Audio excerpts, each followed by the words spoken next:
5, 4, 3, 2, 1, 0, ignition, liftoff.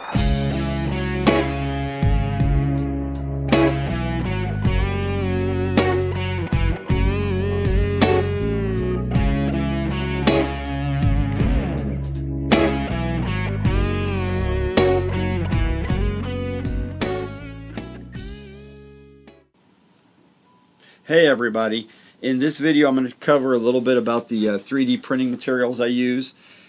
I've had quite a few emails where people are asking me which of the filaments work best. There's been a lot of people asking me about the ASA, which is a incredibly easy to print with filament. I've always liked the ABS because I've learned how to make the ABS be extremely reliable, and what I mean by that is with my prints. Right here is a spinner for a Brewster Buffalo that I 3D printed, and I've actually just completed the test up to 7,500 RPM with this, and it's for a buddy of mine. And basically I printed the spinner, put it in my acetone vapor bath to help melt the outside, which greatly strengthens it, and I'll do a video on that pretty soon. But this was made out of ABS. There's an awful lot of controversy about the term UV resistant. ABS has been around forever. When you put ABS in sunlight, yes, over time it will start to deteriorate, but that time might be 3 or 4 years of continuous sunlight. I know a guy that printed early on an ABS kind of a Y thing that he put on a broom handle to help hold up his tree. And that was exposed to the elements. It was printed in ABS black, and it's 4 years old and it's still working great. Okay, but this spinner was printed with ABS. It's extremely strong. It's good for the outdoors, but will it hold up as long as ASA? 15 years from now, ASA would absolutely be fine, and this would slowly, well, by 15 years it would be deteriorated, I believe. So what I did was I printed some bridges here. Okay, 3D printed bridges. And hang on a minute. Want to make sure, yep, just want to make sure my audio is working right this time, because last time you all heard my microphone banging around. I apologize for that. But this right here is printed out of nylon that's infused with carbon fiber. This is PETG. This is the ASA.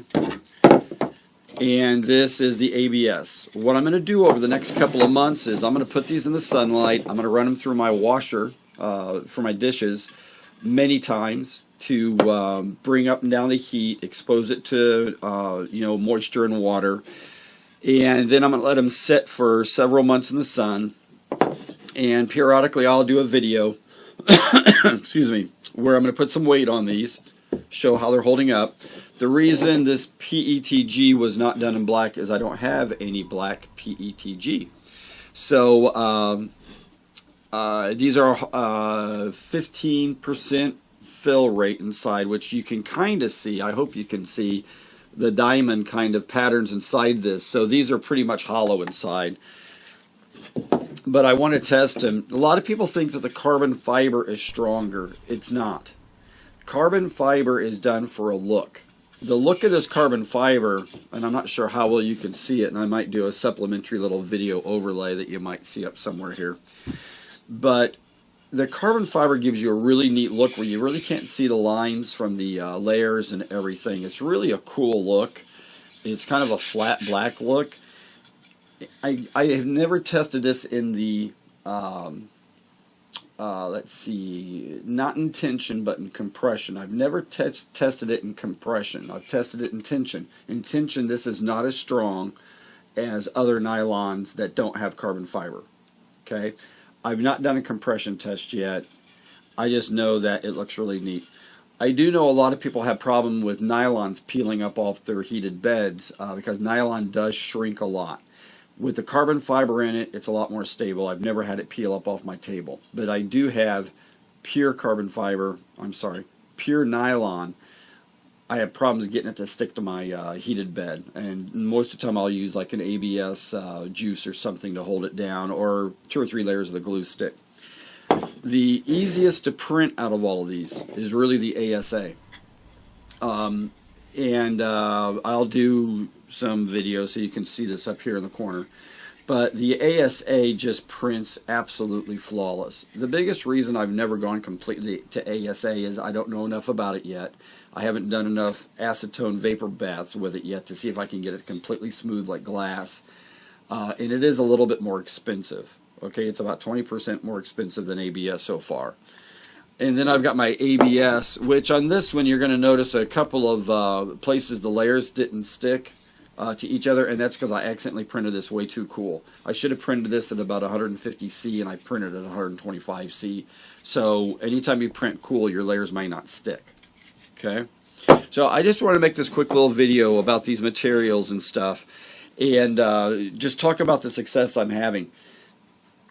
One email I got that I think people are confused about.